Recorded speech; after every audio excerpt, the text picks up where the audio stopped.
Welcome to the Pilgrim Litigation Nation with Daniel Hutton. Welcome to Pilgrim Litigation Nation with Daniel Hutton. I'm Matt Skye. Daniel is a skilled attorney based in Stoughton, Massachusetts, specializing in personal injury, auto accident law, criminal law, animal bite law, and civil rights.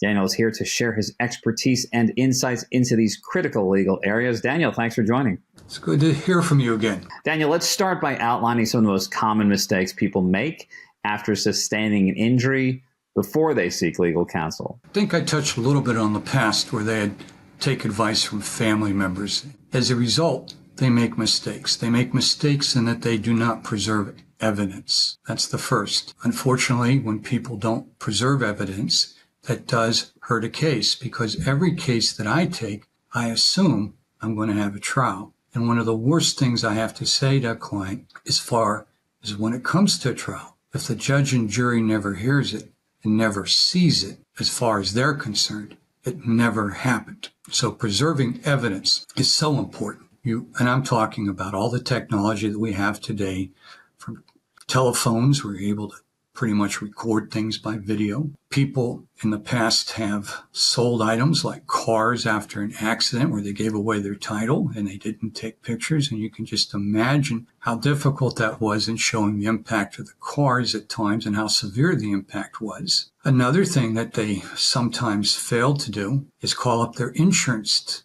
in a timely manner. And that does hurt, because the insurance companies on their own, your own insurance company, has a right and actually a duty to go out and investigate, preserve evidence also. And they will send out investigators and talk to people, find out what happened on their own. And if you do not notify the insurance company in a timely fashion, where they do not get evidence out there, they might hold it against you. They might even argue that there's a breach of contract because you hampered their ability to preserve evidence. And sometimes, ever so sometimes, they lose their insurance coverage on the optional coverages, like in a car accident coverage contract. So when an injury takes place, what should someone do? What's the typical order? Is it contact the insurance first? Is it contact you first? Does it just start taking a lot of different photographs and evidence? Is it all the above? How does that look? Well, the very first thing, if you're involved in a motor vehicle accident on the road, I would suggest you call the police. The police will get there. They'll interview as many evidence as possible. They will preserve witness names that will be put on the police report that you might not know. Unfortunately, people get hurt in car accidents. They get taken away in ambulances. But if the police are there, they can get that information for you when you're not there. So you have to look at the police as your friend, and that's the very first I would call up, unless obviously there's a crime involved where you're up to some liability like OUI or something, all right?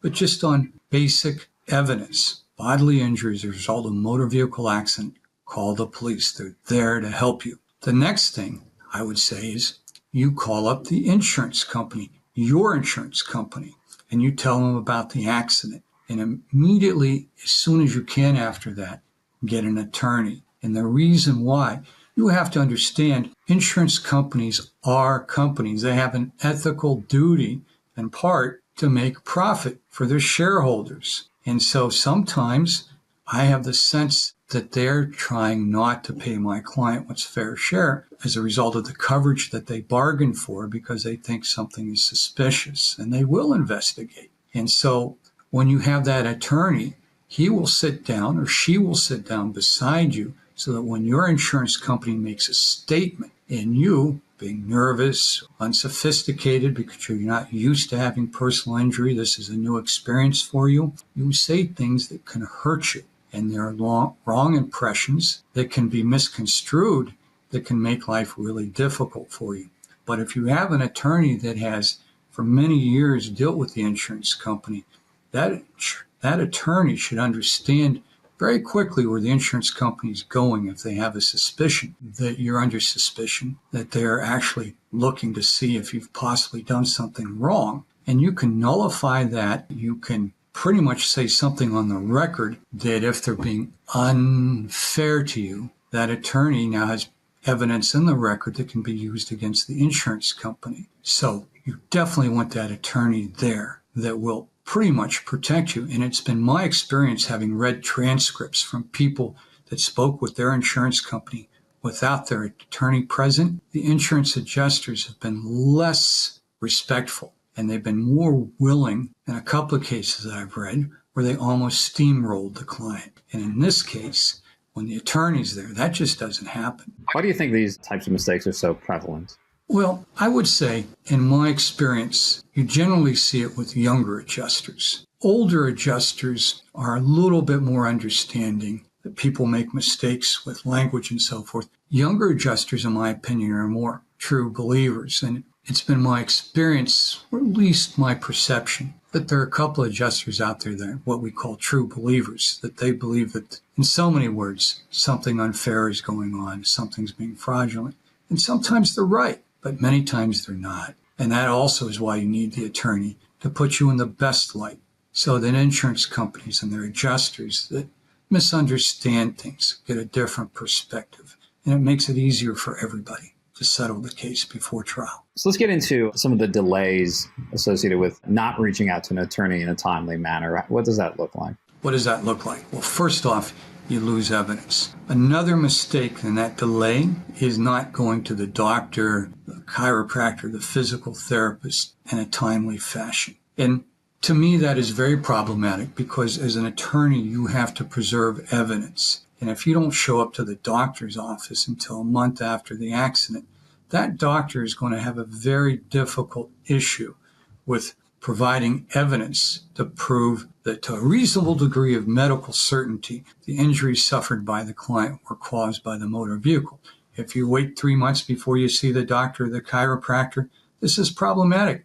Yes, you could have severe muscle strains and so forth, but that doctor is going to be hard-pressed to say it was caused by an accident. It could have been done by a sporting injury because so much time had passed. So really, you hurt yourself when you don't go see the doctor. On top of that, when you have bodily injury, you have often chiropractors looking after you. Now, chiropractors are important. Chiropractors understand how to heal the body, the muscle underneath. Most people don't understand that when you have soft tissue injury, sometimes you rip muscle underneath. And just like scar on the top of the skin, you will have scarring underneath the skin on the muscle. So now you have an area on the muscle that is thicker, and immediately adjacent to it, it's now regular thickness. And that difference in the thickness from normal to thick, you now have a natural tear line for future injury. And so if you don't treat it correctly, where that chiropractor massages and pushes muscle formation through the machine to make sure that wound heals evenly, you've now hurt yourself in the future. Now, if you're an athlete, I think you understand more than what the layperson does, because you really have to preserve your body. But I say to the layperson, you only have one body, and when you're in your 20s and your 30s, you're going to feel fine. But when you're in your 60s and 70s, those tears build up. So I really say, please see the doctor. And if the doctor says, or the chiropractor says, see me 3 times a week, don't take it for granted. You want your muscles to heal evenly, so you don't have future complications. Interesting that you say chiropractor. How often do you recommend, and I'm sure it's case-by-case basis, but how often do you recommend a chiropractor or versus other medical practitioners? Interesting question, because first off, I'm an attorney, so I'm not allowed to give medical advice. I wait for as the client to go to the doctor. And the doctor will often, in that medical note, after that initial interview, I get to see if that person needs additional treatment. And if I see something where I say to myself, experience says this person might need additional treatment, I'll look at what is probably better, and I'll look at the doctor's notes and see if it's chiropractor or physical therapist that might be more appropriate. And I will suggest to the client that they go see one. Again, that's up to them if they want to proceed. The chiropractor, the physical therapist, or doctor will then review the person and make their medical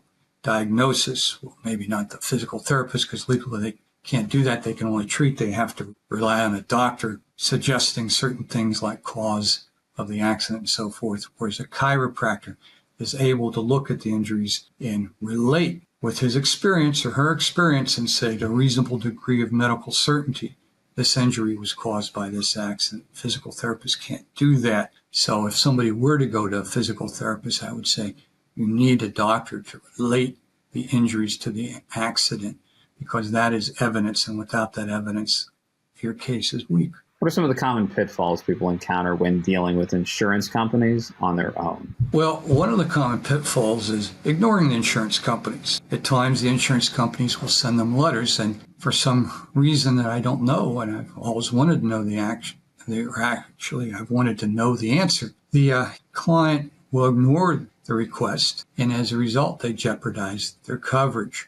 For example, the insurance company, your insurance company, under the contract in Massachusetts, will have something called personal injury protection benefits for you. And you have certain coverage, up to $8,000, depending on the situation, where they will pay your medical bills. And then they'll go through a process called subrogation, where they will send that bill to the insurance company to the other driver that caused your damage. Now, sometimes your insurance company will feel that you have reached medical end result on medical treatment, and you don't need any further treatment. Yet the patient is still going to the physical therapist or the chiropractor.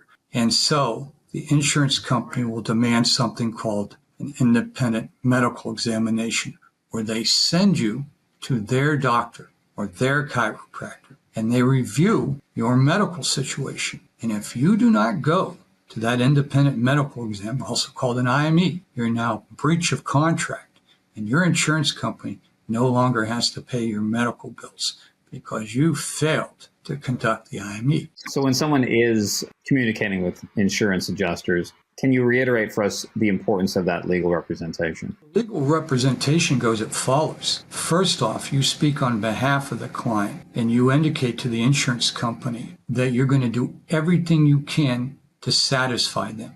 You don't want to be confrontational. You have an obligation, and your attorney has an obligation, to make sure that your insurance company is happy, so they pay, okay? And so the next thing is you call up the clients and you remind them of the independent medical examinations. Now, sometimes things happen in life where you have to cancel.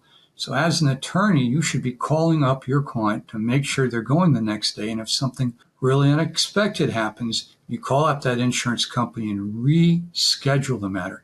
You don't want to make it look like that your client is not complying with their contractual obligation. When you're looking at the insurance side of things, how long does that process take? How long do appeals take? Well, when you're talking about insurance companies, there are two types from the bodily injury most of the time. Sometimes there's three. But most of the time you're dealing with the client's personal injury protection benefits, and you're dealing with the insurance company for the other driver that supposedly caused your client physical harm. And so you have a distinction there. You have an ethical duty that's different between the two types. When you deal with your client's insurance company through contract, you have to make sure that you do not do anything where you're breaching the contract, or you can put your client in legal jeopardy where their bills are not being paid. On the other side, when you're dealing with the insurance company of the other driver, it's a whole different ball of wax. They're the opposition. You have to obey the law, but you don't nearly give them the evidence that you would give your client's own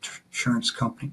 For example, insurance companies like to take statements. They want to conduct the investigation. They want to try to settle the case before the lawsuit. So they at times can save themselves money through litigation fees. If I were with my client and we were speaking with my client's insurance company, we would be talking about medical treatment, etc. Because, in fact, the client has to provide that information to their own insurance company so they feel comfortable in paying the bill. I would not, however, allow to have the insurance company for the other driver conduct an interview with my client with regards to medical bills and medical treatment, etc. My position is the evidence is what the medical provider wrote, and I'm not going to have my client potentially, because they don't have a medical background, hurt themselves by giving statements on medicine that they know nothing about. Okay, I will let my clients talk about how the accident happened, things that they know something about, but I won't let them hurt themselves. Well, that's an important protection for sure. What do you feel about in terms of documentation and evidence? What are common mistakes people make in this regard? Is there anything they miss after an accident? Sometimes people don't go to the attorney and they get paperwork from their own insurance company, and they have to fill out forms, and they get the information wrong. And as a result of that, by getting the information wrong, it's deemed that they were not honest when they filled out the information, and then have now violated the terms of the contract. One of the things that happens when you have your own personal insurance through your insurance company is that they will ask you who regular users are of your vehicle. And you have to list family members that will be using your car on a regular basis. This is often parents with children. And so this is an optional coverage in Massachusetts. And if you violate the terms of that coverage and your car is damaged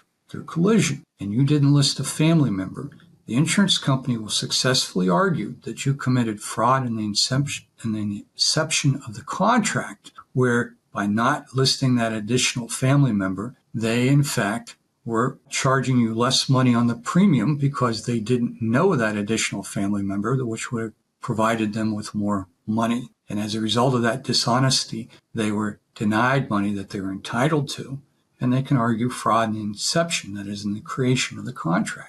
So when that happens, and you have a child that goes to college but uses your car every day, and you don't put that child on the coverage, and that child has an accident, the insurance companies often will send out an investigator to ask neighbors if that child uses that car on a regular basis, even though they're not listed as a regular user.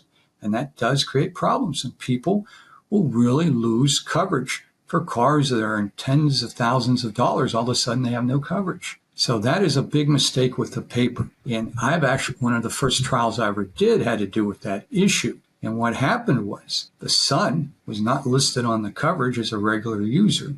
He had a motorcycle, and he was not living with his mother. He was living with his girlfriend, wife-to-be, and she was 8 months pregnant. And she and he went to the doctor's office in the mother's car because he clearly couldn't put her on the back of the motorcycle to drive to the doctor's office. The car was not involved in an accident, but it was the victim of vandalizing by some unknown person or persons. The insurance company conducted an investigation. Indeed, one of the neighbors said that son had been driving the car. So now there was an issue of what was regular use, and we had to have a bench trial on this. So you really have to be careful. So as we sort of wrap up today's episode, Daniel, if you had one takeaway for our viewers and listeners today, what would that be? Very, very easy to pick up the phone and call up a lawyer's office. If you do that, well, if the lawyer screws up, if nothing else, you have malpractice, you're protected either way. So please protect yourself, okay?